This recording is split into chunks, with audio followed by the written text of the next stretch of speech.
30-day family fitness challenge. Get fit together. She watched her daughter struggle to tie her sneakers, the little hands fumbling with the laces for the third time.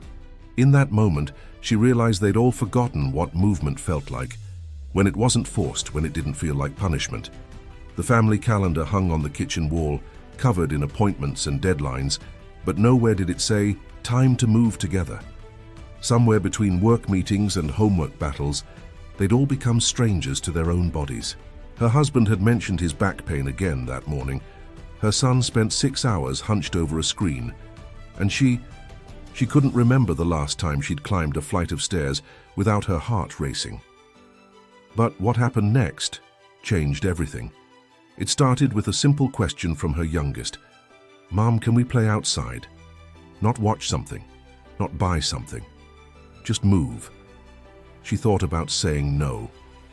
There were dishes to wash, emails to answer, 1,000 reasons to stay inside where everything felt safe and manageable. Instead, she said yes. That single word became the beginning of something they didn't expect. A 30-day journey that would challenge not just their bodies, but everything they believed about what fitness meant for a family. The first morning was chaos. Her husband couldn't find his gym shoes. Her daughter wanted to quit before they even started. Her son complained that 10 minutes of stretching was basically torture. She laughed, realizing progress didn't always look like progress. Researchers at Stanford found something similar. When routine meets meaning, consistency finally sticks. But meaning doesn't come from perfection. It comes from showing up together, even when it's messy. Week 1 wasn't about transformation, it was about survival. They committed to 20 minutes each morning before school and work. Not intense workouts, not complicated routines, just movement that felt natural. Stretching, walking, playing games that got their hearts pumping. Her daughter invented a game where they had to hop like rabbits between rooms. Her son timed everyone doing wall sits. Her husband discovered he could still do a push-up, even if it wasn't perfect. The first real obstacle came on day 4. Everyone woke up sore, not injured, just reminded that their muscles had been asleep for years. Her son refused to get out of bed. Her husband suggested they take a break. Part of her still doubted it could work. What if they were just setting themselves up for another failed resolution? Another calendar promise that faded before February. But her daughter was already stretching in the living room waiting. Sometimes the momentum doesn't come from adults. Sometimes it comes from the ones who still remember what joy feels like. They modified everything that morning. Gentler movements, more laughter, less pressure, and something shifted. Neuroscientists studying habit formation discovered something profound. The brain doesn't distinguish between perfect execution and good enough consistency. What matters is the pattern, the ritual, the showing up. By week 2, nobody had to be reminded anymore. The family fitness time became the most stable part of their day. Not because it was easy, but because it belonged to all of them. Her husband started suggesting new exercises. Her son researched bodyweight workouts. Her daughter choreographed dance routines that left them all breathless and laughing. They weren't training for anything. They weren't chasing a number on a scale. They were just rediscovering what their bodies could do when they moved together. What surprised her most wasn't just how resistance bands improved her experience with family workouts, but how everything started to feel different once she switched to the right method. She wasn't expecting such a clear change, and honestly, she tested it more than a few times before she figured out what really worked. This isn't a promotion, just sharing real results that made a noticeable difference for her family. She'll leave the link below if you want to explore what she means.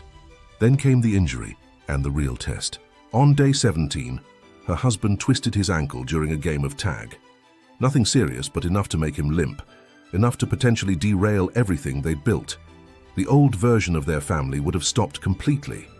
If one person couldn't participate, nobody did, but this time felt different. Her daughter suggested modified activities he could do sitting down.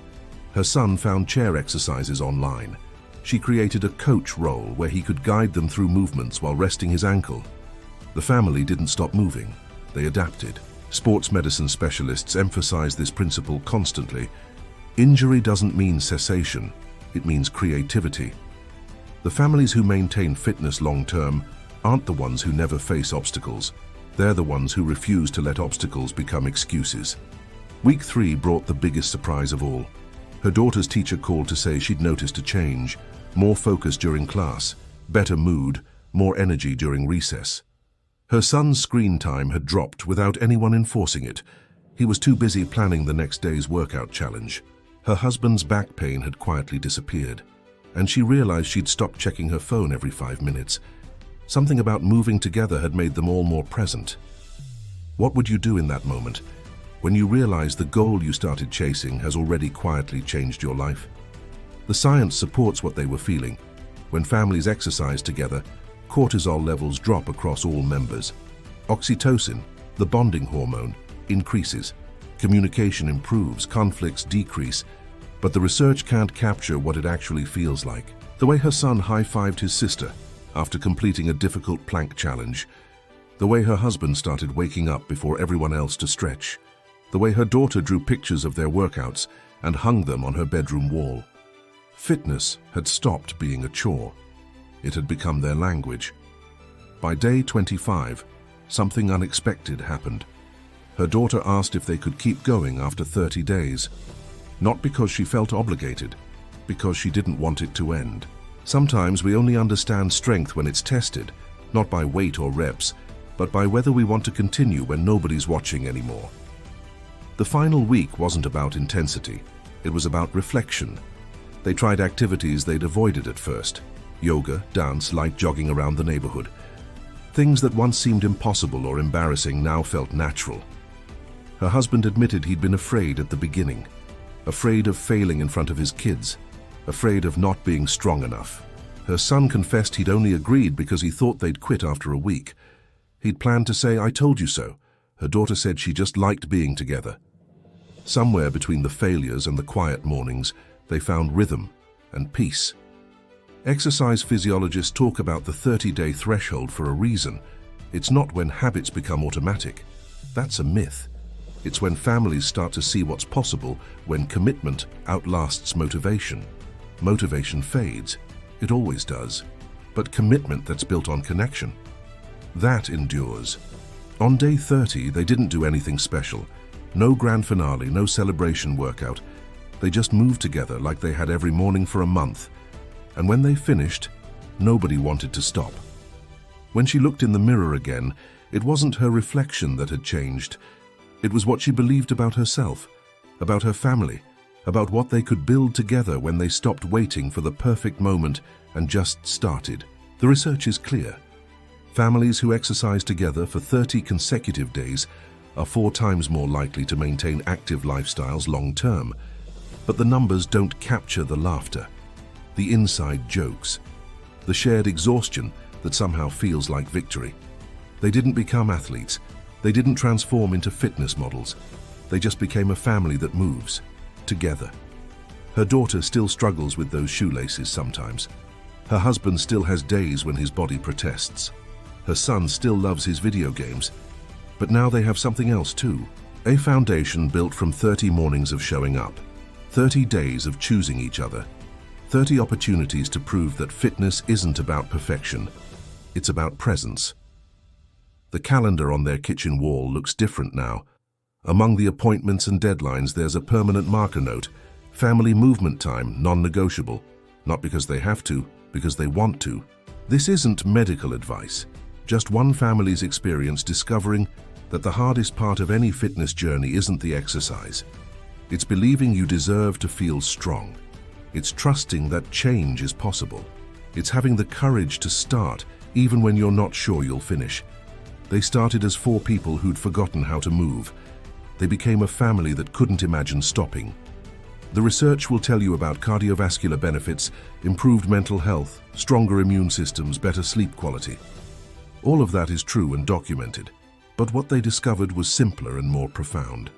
When you move together, you heal together. When you struggle together, you grow together. When you show up for each other every single morning, even when it's hard, especially when it's hard, you build something that no workout plan can quantify. You build trust, you build connection, you build a life where fitness isn't something you do alone in a gym, isolated and intimidated, but something you share with the people who matter most. Her daughter is older now, a few months past that first morning of fumbling with sneakers. She ties them perfectly these days, quick and confident. But sometimes, when nobody's watching, she still takes her time with the laces, because she remembers what those slow moments meant. When her whole family decided to change together, when movement stopped being a task and became a gift. The 30 days ended, but the journey didn't. They're still moving, still laughing, still showing up. Some mornings are harder than others. Some weeks they modify everything. Some days they just stretch and call it enough. But they never stop completely, because they learned the secret that transforms temporary challenges into permanent change. Fitness isn't about what your body can do. It's about who you become when you refuse to quit. And when you become that person alongside the people you love most. When your daughter sees you trying, your son watches you adapt, your partner witnesses your consistency, that's when movement becomes legacy. Tell us what part of this story resonated most and where you're watching from. Tell us which country or city you're watching from. See you in the next video. Bye.